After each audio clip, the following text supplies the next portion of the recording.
Hello दोस्तों, स्वागत है आपके अपने यूट्यूब चैनल विश्वकर्मा सेंटर में। जैसा कि अभी आप देख पा रहे होंगे, मैं मौजूद हूँ झारखंड स्टाफ सिलेक्शन कमीशन यानी कि JSSC के ऑफिशियल वेबसाइट पे। जैसा कि आप यहाँ पे वेबसाइट डोमेन नेम भी देख सकते हैं, इसका ऑफिशियल वेबसाइट है jssc.nic.in। मैं इसलिए बता रहा हूँ ताकि कुछ लोग को ये ना लगे कि मैं गलत इन्फॉर्मेशन दे रहा हूँ। वैसे आप अभी तक नोटिस कर रहे होंगे, या अगर आप न्यू व्यूवर होंगे तो आपको मैं बता दूं कि इस चैनल पे जो भी कंटेंट मिलता है आपको ऑथेंटिक मिलता है। भले ही मैं इस चैनल पे कम वीडियो अपलोड करता हूं बिजी रहने के कारण, लेकिन जो भी आपको इस चैनल पे अपडेट मिलेगी वो ऑथेंटिक और रियल जानकारी यहाँ पे मिलती है।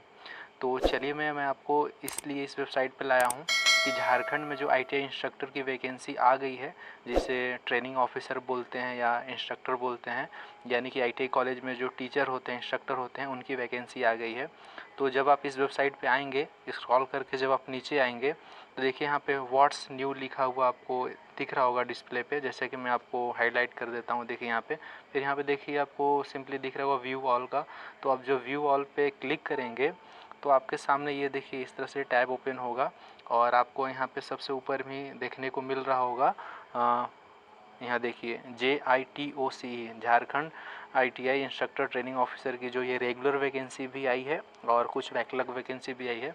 तो चलिए मैं आपको आगे का डिटेल्स आपको नोटिफिकेशन ओपन करके बताता हूँ। इस वीडियो में आपको सारी जानकारी मिल जाएगी कि कौन कौन इस फॉर्म को अप्लाई कर सकते हैं, रजिस्ट्रेशन डेट कब से स्टार्ट है, लास्ट डेट कब है, एग्जामिनेशन फ़ी कितना लग रहा है, एलिजिबिलिटी क्राइटेरिया क्या है, CITS मैंडेटरी है कि नहीं, और एक्सपीरियंस कितने साल की चाहिए, किन क्वालिफ़िकेशन के लिए कितना एक्सपीरियंस की रिक्वायर्ड है। तो चलिए वीडियो को आगे कंटिन्यू करते हैं। देखिए दोस्तों, ये झारखंड कर्मचारी चयन आयोग का जो झारखंड में ITI ट्रेनिंग ऑफिसर की जो वैकेंसी आई है उसका नोटिफिकेशन है। जब आप स्क्रॉल करके ऊपर आएंगे तो आपको यहाँ पे देखने को मिल जाएगा, और यहाँ पे विज्ञापन संख्या 8/2023, और आपको यहाँ पे उस पोस्ट का नाम दिख जाएगा, झारखंड औद्योगिक प्रशिक्षण अधिकारी प्रतियोगिता परीक्षा 2023 नियमित। तो ये रेगुलर के लिए है, आपको इसमें बैकलॉग का भी मैं बता दूंगा नीचे। तो देखिए आपको यहाँ पे उसके बारे में डिटेल्स लिखा है। सबसे इम्पॉर्टेंट बात, लोगों को परीक्षा शुल्क किसी एग्जामिनेशन फॉर्म में ज़्यादा होता है तो लोगों को फॉर्म फिलअप करने में प्रॉब्लम होती है, सोचना पड़ता है। तो देखिए आपको सिंपल इसमें आपको 100 रुपये का ही शुल्क रखा गया है, ताकि आप ज़्यादा से ज़्यादा लोग इस फॉर्म को अप्लाई कर सकेंगे। और देखिए इसमें परीक्षा शुल्क में छूट भी है। जो देखिए झारखंड राज्य के अनुसूचित जनजाति या अनुसूचित जाति के अभ्यर्थी हैं उनके लिए जो परीक्षा शुल्क है ये 50 रुपये का है, और जो जनरल कैंडिडेट हैं OBC हैं उनको 100 रुपये का फीस पे करना होगा। तो चलिए स्क्रॉल करके जब आप ऊपर आएंगे तो आपको देखने को सारा डिटेल्स यहाँ पे मिल जाएगा कि रिक्तियों का जो विवरण है ये रेगुलर के लिए टेबुलर है, कि रेगुलर जो वैकेंसी आई है उसमें कितना वैकेंसी है किस ट्रेड में। तो आप जैसे कि यहाँ पे बात कर लेंगे, देखिए फर्स्ट नंबर पे यहाँ पे ड्राइंग का दिया गया, तो ड्राइंग में यहाँ पे टोटल 95 सीट दिया गया है। और जब फिर आप ऊपर आएंगे तो देखिए यहाँ पे गणित का भी दिया है, गणित में टोटल 90 सीट है। तो देखिए आप यहाँ पे मतलब सारा ट्रेड का दिया गया है, आप जिस भी ट्रेड से बिलोंग करते हैं आप उसके अकॉर्डिंग आप स्क्रॉल करके देख सकते हैं। तो जैसे कि देखिए मैं इलेक्ट्रिशियन का मैं बता दूं आपका, देखिए विद्युत का तो इसमें टोटल है 153 सीट है। आप देख सकते हैं आप जिस भी कैटेगरी से बिलोंग करते हैं कि जनरल में कितना है, अनुसूचित जनजाति, अनुसूचित जाति। झारखंड में आपको जैसे पता होगा कि जो OBC कैंडिडेट होते हैं वहाँ पे दो कैटेगरी में डिवाइडेड किया गया है, BC फर्स्ट और BC सेकेंड करके। तो आप अपने अकॉर्डिंग यहाँ पे देख लीजिएगा वैकेंसी। अगर मैं एक एक ट्रेड का बताऊँगा तो ये वीडियो काफ़ी लंबा हो जाएगा और आप लोग वीडियो देखेंगे नहीं। तो मैं स्क्रॉल करके सिंपली आपको दिखा देता हूँ। यहाँ पे देखिए बहुत सारे ट्रेड मेंशन है। टोटल आप यहाँ पे देख पा रहे होंगे, यहाँ पे देखिए टोटल 37 ट्रेड है, यानी कि टोटल 37 ट्रेड का वैकेंसी यहाँ पे रिलीज़ किया गया है। तो आप देख लीजिएगा अपने अकॉर्डिंग, आपका जो भी ट्रेड डिपेंड करता होगा। और चलिए अब इम्पॉर्टेंट सबसे बात कर लेते हैं कि इसका क्वालिफ़िकेशन क्या रहने वाला है।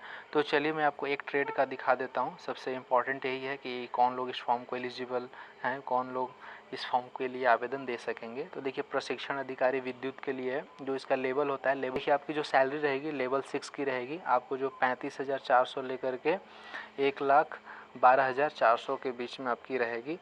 तो आपको देख लीजिए इसके लिए जो कौन लोग अप्लाई कर सकते हैं।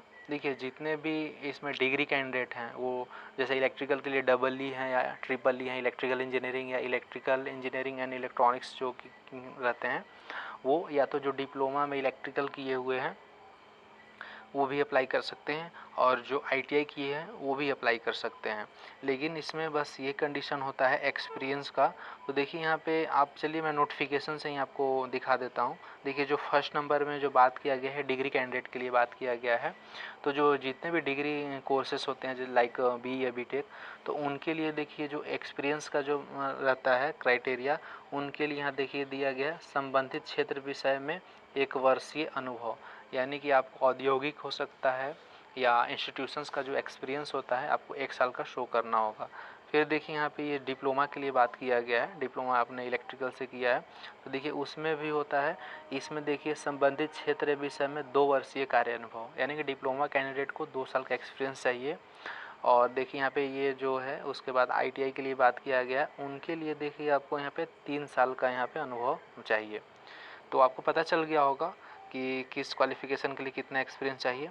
और सबसे इम्पॉर्टेंट बात यहाँ पे देखिए एक आपको दिख रहा होगा अनिवार्य योग्यता। तो देखिए रेलिवेंट रेगुलर या RPL variant of national craft instructor certificate NCIC in any of the variants under DGT। तो देखिए अनिवार्य योग्यता है यानी मैंडेटरी है, यानी कि आपके पास जो ये क्वालिफ़िकेशन नहीं रहेगा तो आप इस फॉर्म को अप्लाई नहीं कर सकते हैं। जैसे कि आपने CITS का नाम सुना होगा या CTI के नाम से भी कुछ लोग जानते हैं उस कोर्स को, तो जो कि 1 साल का कोर्स होता है। का online application form entrance exam के लिए एप्लीकेशन फॉर्म के लिए लिंक एक्टिवेट हो गया है, उसका अपडेट मैंने इस चैनल पे दिया है। अगर आप नहीं देखे हैं तो वीडियो को जा करके देख सकते हैं। उसके लिए आपको एंट्रेंस एग्ज़ाम देना होता है, फिर काउंसलिंग वगैरह करवाएंगे, फिर आपको तब कॉलेज मिलती है। आपको प्राइवेट कॉलेज में या सेंट्रल गवर्नमेंट या स्टेट गवर्नमेंट कॉलेज में एडमिशन लेना होता है तो सारे के लिए एंट्रेंस एग्ज़ाम देना ही पड़ेगा, उसके बाद ही आप काउंसलिंग के थ्रू एडमिशन ले सकते हैं। देखिए आपको एक यहाँ पे दिख रहा होगा RPL क्या होता है। देखिए RPL के थ्रू होता है कि जो लोग ITI या डिप्लोमा या BTech किए हैं उसके बाद किसी भी ITI कॉलेज में पढ़ा रहे हैं, उनके पास 3 साल का एक्सपीरियंस हो गया है, तो वो डायरेक्ट RPL का निमी एडमिशन ऑनलाइन पे आता है और लिंक एक्टिवेट होता है फॉर्म, तो आप एक्सपीरियंस से डायरेक्ट फॉर्म फिलअप करके और डायरेक्ट आप एग्ज़ाम दे सकते हैं। आपको क्लास नहीं करना होगा, फिर आपको RPL के थ्रू CITS का सर्टिफिकेट मिल जाता है। तो आपको इससे यही पता चलता है कि जब आपके पास CITS यानी कि CTI क्वालिफ़िकेशन नहीं रहेगा तो आप इस फॉर्म को अप्लाई नहीं कर सकते हैं। तो चलिए आपका ये भी कन्फ्यूजन दूर हो गया होगा। चलिए अब नेक्स्ट चलते हैं। क्वालिफ़िकेशन आप अपने अकॉर्डिंग स्क्रॉल करके देख लीजिएगा, आप अपने ट्रेड के अकॉर्डिंग।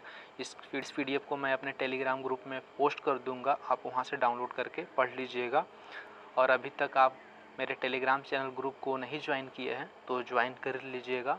वहाँ पे मैं लिंक हो गया या कोई भी जिसका वीडियो मैं नहीं बना पाता हूँ उसका डिटेल्स और डॉक्यूमेंट्स जो भी होते हैं PDF वगैरह वो मैं वहाँ पे उस ग्रुप में सेंड करता हूँ। चलिए अब स्क्रॉल करके ऊपर आते हैं, आपके लिए और भी इम्पोर्टेंट क्या चीज़ रहने वाला है। देखिए दोस्तों यहाँ पे वेबसाइट के बारे में बात किया गया है कि जो इसका ऑफिशियल वेबसाइट है यही है।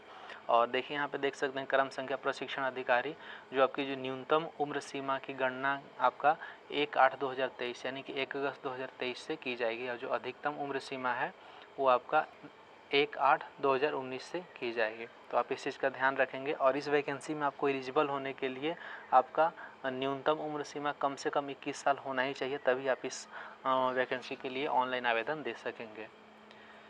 चलिए अब यहाँ पे देखिए कैटेगरी वाइज बात कर लेते हैं। जो भी झारखंड के हैं कैंडिडेट उनके लिए आरक्षण मिलता है एज में, तो वो देख सकते हैं आप। यहाँ पे देखिए अनारक्षित या EWS के लिए आपका 35 साल रखा गया है, और BC first and BC second के लिए 37 वर्ष का रखा गया है। और देख सकते हैं आपने सारे कैटेगरी के अकॉर्डिंग यहाँ पे एज दिया गया, आप देख लीजिएगा जिस भी कैटेगरी से बिलोंग करते हैं। और देखिए जब आप ऊपर आएंगे तो यहाँ पे बताया गया है कि जो भी गवर्नमेंट के तरफ से कैटेगरी वाइज आरक्षण दिया जाता है वो आपको एज रिलैक्सेशन मिलेगा। देखिए दोस्तों यहाँ पे जाति प्रमाण पत्र वगैरह के बारे में बात किया गया है। तो अगर आप झारखंड से बिलोंग करते हैं और कैटेगरी के अंदर आते हैं तो आपको जाति प्रमाण पत्र शो करना होगा। और अगर आप झारखंड के हैं और आप के जनरल कैटेगरी के हैं तो आप अपना डोमिसाइल सर्टिफिकेट का डिटेल्स दे सकते हैं, तो उसके बारे में यहाँ पे बताया गया है। फिर जब आप स्क्रॉल करके ऊपर आएंगे तो देखिए उसी के बारे में बताया गया है कि आपका सर्कल लेवल की सर्टिफिकेट रहेगी तो उसकी डेट क्या होनी चाहिए, इशू होनी चाहिए। और फिर जो SDO लेवल की जो सर्टिफिकेट होती है उसके लिए क्या इशू डेट होनी चाहिए, आप इस PDF में डाउनलोड करके देख लीजिएगा। मैं आपको मेन जो बात है वो आपको इस वीडियो में बता रहा हूँ। देखिए ऑनलाइन आवेदन करने के लिए कुछ इंस्ट्रक्शन दिया गया है, देखिए मैं आपको बता देता हूँ। लिखा गया है कि आवेदन पत्र को भरने से पूर्व अभ्यर्थी विज्ञापन एवं विवरणिका को डाउनलोड कर लें तथा विवरणिका की शर्तें के अनुसार आवेदन पत्र में सूचना अंकित करें। बताया जा रहा है कि आप इसके जो इंस्ट्रक्शन हैं आप उसको अच्छे से पहले पढ़ लें, उसके बाद ही आप ऑनलाइन आवेदन करेंगे। तो देखिए दोस्तों, फिर यहाँ पे उसका लिंक दिया गया है, उसका प्रोसेस बताया गया है कि कैसे कैसे फॉर्म फिलअप होगा। तो चलिए मैं आपको इसका इम्पोर्टेंट डेट वगैरह के बारे में बता देता हूँ, कब से कब क्या होने वाला है। तो देखिए आप यहाँ पे फर्स्ट नंबर पे देख पा रहे होंगे, इसमें आपको रजिस्ट्रेशन करने तथा सूचना दर्ज करने हेतु दिनांक आपका 23/6/2023 से 11 बजे से आपका ये 22/7/2023 यानी कि आपका 23 जून से लेकर के 22 जून तक आपका ये इसका ऑनलाइन एप्लीकेशन फॉर्म फिलिंग होगा। तो आप इसका इस डेट के अंदर ही आप ऑनलाइन आवेदन कर सकेंगे। फिर सेकंड नंबर पे देखेंगे तो परीक्षा शुल्क भुगतान करने के लिए दिनांक 24/7/2023 यानी कि आपका 24 जुलाई तक आपका पेमेंट करना होगा। फिर फ़ोटो और हस्ताक्षर अपलोड कर आवेदन पत्र का प्रिंट आउट लेने के लिए आपका ये 26/7/2023 यानी कि आप फ़ोटो सिग्नेचर अपलोड कर देंगे तो उस एप्लीकेशन फॉर्म का प्रिंट जो लेना रहेगा आप 26 तक ले सकते हैं। फिर उसके बाद देखिए 28/7/2023 के 11 बजे से आप मध्यरात्रि के अशुद्ध यानी कि आपको कुछ गलत data by the way mistake से आपने गलत फिल कर दिया है तो आप अपने ऑनलाइन एप्लीकेशन फॉर्म में जो भी गलत डाटा फिल कर दिए हैं, गलती से कुछ आपका गलती हो गया आपके एप्लीकेशन फॉर्म में, तो आप उसको सुधार कर सकते हैं, एडिट कर सकते हैं। फिर देखिए यहाँ पे पेमेंट के बारे में बताया गया, तो पेमेंट आपका ऑनलाइन मीडियम होता है तो आप ऑनलाइन थ्रू इजीली पेमेंट कर सकते हैं। यहाँ पे देखिए परीक्षा का स्वरूप दिया गया है कि आपका जो परीक्षा कैसे होगा। तो देखिए यहाँ परीक्षा का स्वरूप आपका ये CBT परीक्षा ली जाएगी और इसका नॉर्मलाइजेशन होगा, उसके थ्रू आपका होगा। देखिए जो CBT जो परीक्षा होगा CBT मोड में देखिए यहाँ पे पेपर फर्स्ट में आपको यहाँ बताया गया है कि इसमें हिंदी भाषा के ज्ञान के 25 प्रश्न रहेंगे, अंग्रेजी भाषा के भी 25 प्रश्न रहेंगे और झारखंड राज्य से संबंधित आपके रहेंगे 30 प्रश्न रहेंगे, सामान्य विज्ञान के 10 प्रश्न रहेंगे, समान गणित के 10 प्रश्न रहेंगे, मानसिक क्षमता जांच का 10 प्रश्न रहेंगे, कंप्यूटर का ज्ञान का 10 प्रश्न रहेंगे। तो आपका ये फर्स्ट पेपर हो गया। और देखिए सेकंड पेपर में ये भाषा लैंग्वेज पेपर होता है। तो आप देखिए यहाँ पे जो सेकंड में बोला गया है तो आप देख लीजिए यहाँ पे पहले हिंदी अंग्रेजी नहीं था ये सब, तो इस बार ऐड कर दिया गया है। तो हिंदी अंग्रेजी उर्दू संथाली बांग्ला आप जितने भी लैंग्वेज देख रहे हैं इसमें से आप सेकंड पेपर में एक लैंग्वेज चूज कर लीजिएगा online application for filling time, और आप इसका जो भी चूज करेंगे उसका आपका सेकंड पेपर होगा। और देखिए जो थर्ड आपका जो ये टेक्निकल पेपर होगा, तो टेक्निकल पेपर में आपको देखिए यहाँ पे उसका वेबसाइट भी दिया गया है कि जो इस DGT की वेबसाइट पे जो भी इसका सिलेबस होगा इसी के अकॉर्डिंग आपका CBT पेपर होगा टेक्निकल का। और देखिए यहाँ पे कैटेगरी वाइज दिया गया है कि इन कैटेगरी को इतना परसेंट मिनिमम लाना ही होगा अंक, तभी आप क्वालिफाई माने जाएंगे। तो इससे आपको यही पता चलता है कि Jharkhand ITI training officer vacancy में आपको क्वालिफाई होने के लिए 3 पेपर देना होगा। तो आप इस चीज़ का ध्यान रखेंगे। चलिए देखिए आपको यहाँ पे बताया गया है कि लिखित परीक्षा के आधार पर मेधा सूची का निर्माण किया जाएगा। तो देख लीजिए जो प्रश्न पत्र फर्स्ट है भाषा एवं सामान्य ज्ञान में आपको 30% अंक प्राप्त करना अनिवार्य होगा। तो फर्स्ट पेपर और सेकंड पेपर जो है वो केवल क्वालिफाइंग नेचर का होगा। आपका जो मेन है वो थर्ड पेपर है, थर्ड पेपर में आपका नॉर्मलाइजेशन किया जाएगा, आपका वही नंबर काउंट होगा सिलेक्शन में।